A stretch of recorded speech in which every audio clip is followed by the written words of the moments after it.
Good morning. We are working in the kitchen today. This is a task I haven't been putting off. I just have not had time to do anything with these. So I have about 15 gallons of tomatoes here that I need to get processed.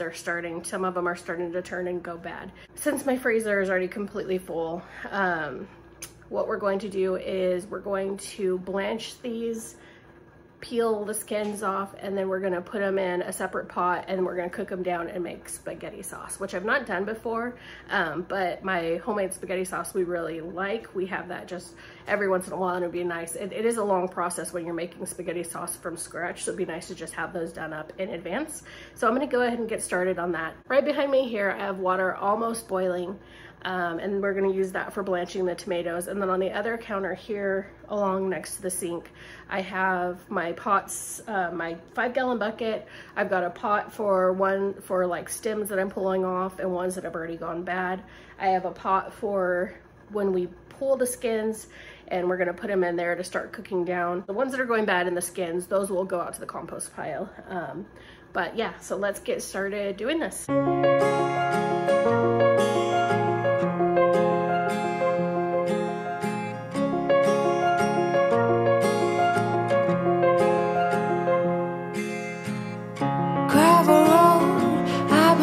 Slow down. Fireplace, do you know how? Pass the paper, my desk is. So I'm just working on sorting my tomatoes right now. This bucket has regular sized tomatoes, and then it also has cherry tomatoes. I'm not sure yet what I'm doing with the cherry tomatoes, so I'm gonna just set those aside for the time being, and then I'll work on the larger tomatoes for right now. Brew some herbal tea. Reach out for me. Take my hand and lead. Okay, so I have all of the tomatoes sorted. I've pulled out the ones that have gone bad. There actually really wasn't that many, considering that they've been sitting here in these buckets for a couple weeks. What I'm gonna do now is I've got them sorted, all of the ones that are good to go, and then I can blanch and pull skins on. I have in one pile. There's another small pile of like maybe 10 that have bad spots on them, but the whole tomato isn't bad, so I'm gonna go ahead and just cut off those bad spots and throw them straight in the pot. I don't care if there's a few skins in there. We're gonna immersion blend this at some point anyway. Yeah, and then all of the cherry tomatoes are sorted out from the others, and I still have to figure out what I'm gonna do with those, but I'll do that another day. So right now we're gonna get started on blanching the tomatoes and pulling the skins. Okay, I'm trying to figure out what I wanna do to get them in and out of here without burning myself with scalding water repeatedly. So I think I'm gonna use this wire basket, and I can use it to kind of put them in, and then also fish them out, and hopefully that'll keep me from being repeatedly burned, because that's not fun.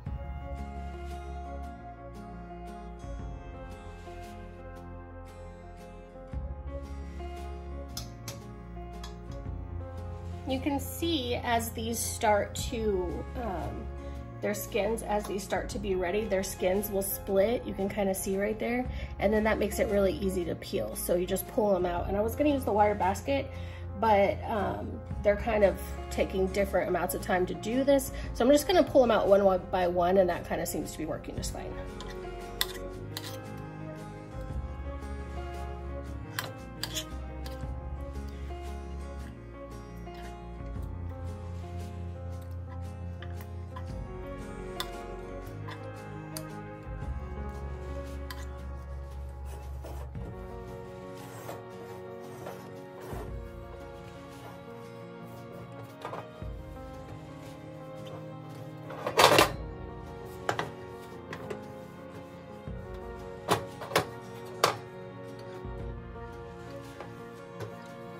We have all of the tomatoes skinned and any bad spots cut off. Now I have them all in this stock pot, which is a fairly good size. I have no idea how many gallons this is, but it's a good size stock pot. So I'm gonna go ahead and get started on cooking these down. And like I said before, we're gonna be making tomato, possibly spaghetti sauce out of this.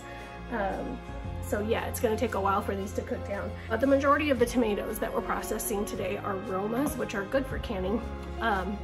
However, I did also have some that were, I think they're called black crims. They're our favorite slicer, but as you can see from the video, they are not great for canning because they have so much water and so much seed in them.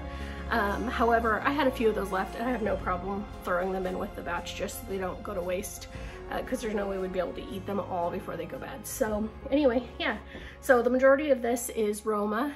We're gonna go ahead and get started cooking these down. And one thing I do like to do before I start cooking is kind of clean off the outside of the pot. That way we're not just like encrusting spaghetti juice and sauce. Not to say that none will dribble down, but I feel like the more cleanup you can do in between stages, that way at the end of your process, you are not left with a kitchen that looks like a tornado went through, because that can be really disheartening when you're done with the whole process, but now your kitchen looks like it exploded. So I like to just clean up as I go, make sure to get any extra stuff off of the stove itself so we're not cooking that on and making more work for ourselves later. So anyway, let's get started cooking this down.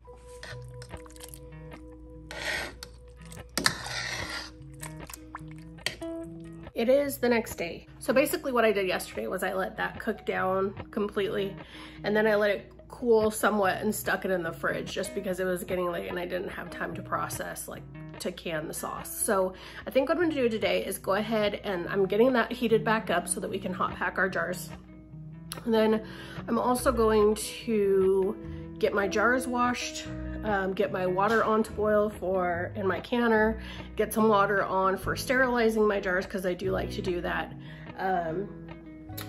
And the other thing is that the sauce has a ton of seeds in it, and the seeds don't really bother me like some seeds, but there's a lot in there. So I think I'm gonna use the seed mill.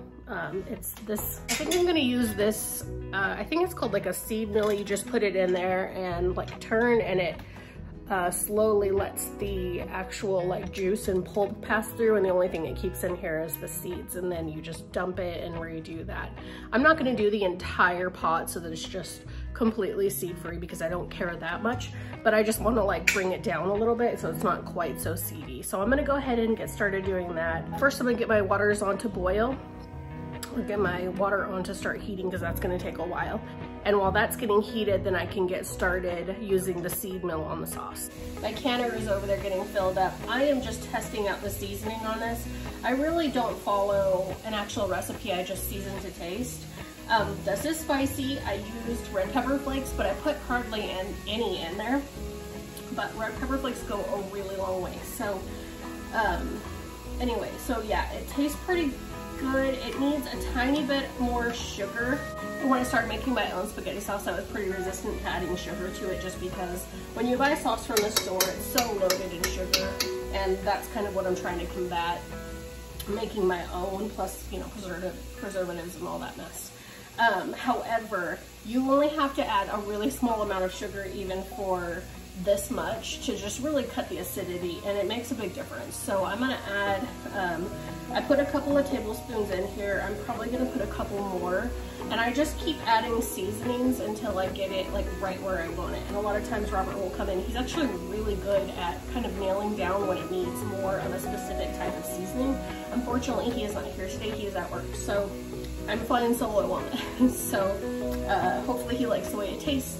But I'm gonna go ahead and add a few more seasonings to this, maybe a little bit more of this. I've just been using this Italian seasoning that I got at Costco. Salt, pepper, red pepper flakes, and then I'm gonna add a little bit more sugar. So I'm gonna work on that a little bit.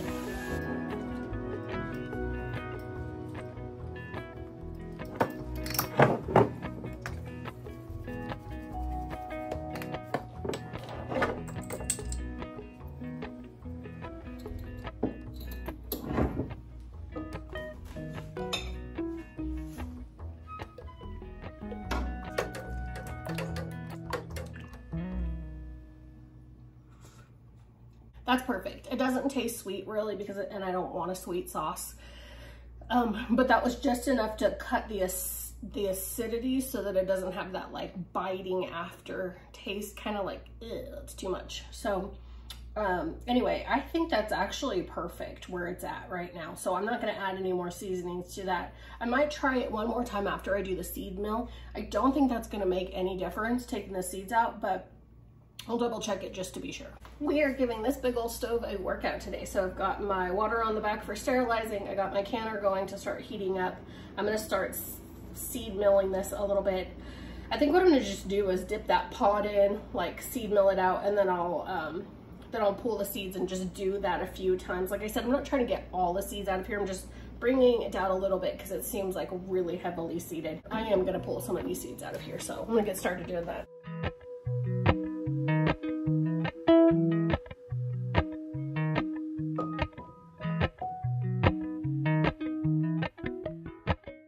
Our kitchen is really dark in this corner, so I know this is kind of hard to see. I need to do some work on lighting in this corner, but there is like a really decent coating of seeds in there. You can kind of see it now. It does work really well taking all of those seeds out of there. So I'm gonna go ahead and dump this and then do this a few more passes, I think. I don't know if there's a particular technique. However, I have noticed that if I turn it this way, it tends to spread those seeds across those little drain holes and it gets kind of clogged up. However, if I go backwards with this blade, it kind of like scrapes the top of those drain holes and it keeps the seeds from blocking those and more of that juice and pulp is coming out. So I am going to probably just do a combination of going back and forth. That seems to work really well. And I'm imagining that's why this little flap in here is designed at an angle. Because if you go one way, it drags it across those holes. If you go the other way, it scrapes them off and kind of clears it out and frees it up to drain more of the juice.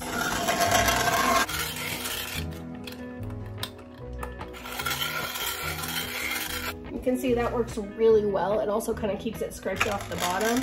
So when I go to clear this, I'm just going to use a spoon and scrape that out.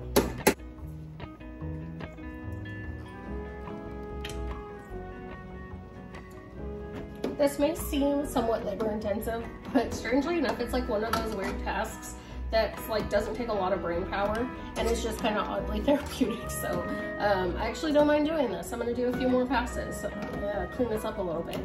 One thing that's really handy is to have all of your tools next to you when you're working. So it's nice to be able to just reach over and grab the actual tool that you need. The spatula worked really well. The other thing is have your dishwasher unloaded and ready to go. We're gonna create a lot of dishes doing canning or a project like this. And so I like to just keep the kitchen cleaned up as I go. Once I'm done with this, I'll rinse it out really well, and then I'll just toss it in the dishwasher to make sure that it gets really nice and clean. And I've got like a plate over here that I keep all of my utensils on as I'm using them. And all of that just cleans up really easy. You just throw it in the dishwasher when you're done. So just a few tips that can kind of help you when you're doing a project like this to keep it from being overwhelming or feel like you don't have what you need to accomplish it. One thing that's handy is my kitchen is very small, so it doesn't take me long to run and get what I need, but it is really nice when you're standing here doing this and you're like, I've got this, you know, really saucy thing in my hand, just to have your stuff within arm's reach. So a lot of times even what I do is I'll do a little bit of rearranging. You can see there's a little bit of extra light back here. I brought a lamp in. This is a dark corner of the kitchen. I don't actually work in this corner a lot. And my stove hood light went out. So anyway, I brought a lamp in. I've got everything I need kind of in this corner, so it's just quick to grab and makes it so much easier. It's crazy to me how well this works. And it's such a simple design. I know that they make electric seed mills, or like mills that you can pass stuff through and it pulls all the seeds and whatnot out. Those are awesome. I don't have one right now, and I'm not gonna run to the store to buy one. It's 45 minutes to the closest like Walmart or Target or whatever. And I actually like, sometimes I like just the simple handheld tools. Like I don't have to worry about this breaking. Obviously it's fairly old. It's a pretty simple contraption. I don't have to worry about any kind of little motor going out or some electronic, not electronic, but some, you know, little plastic piece that's gonna bust, which that's exactly what happened with my food processor. So anyway, I think this just keeps it simple, and yeah, maybe it takes a little bit more time, but I don't really care. I like it. So the water in my canner is boiling and that is ready to go. All of these jars that are right in front of me, they're all sterilized. They've been washed and dipped in the hot water, and I'm ready to start hot packing these. So I'm gonna get started doing that. And then I'm also gonna throw my lids in the hot water just so they get nice and hot and sterilized. And I have a little like magnetic thing that you use to pull them out and just put them on the jars. So let's get started with this. Appalachian sunrise meets my skin. Even with my eyes still closed, I can feel it coming in. Golden, golden, I'll follow only golden, golden, golden, golden things.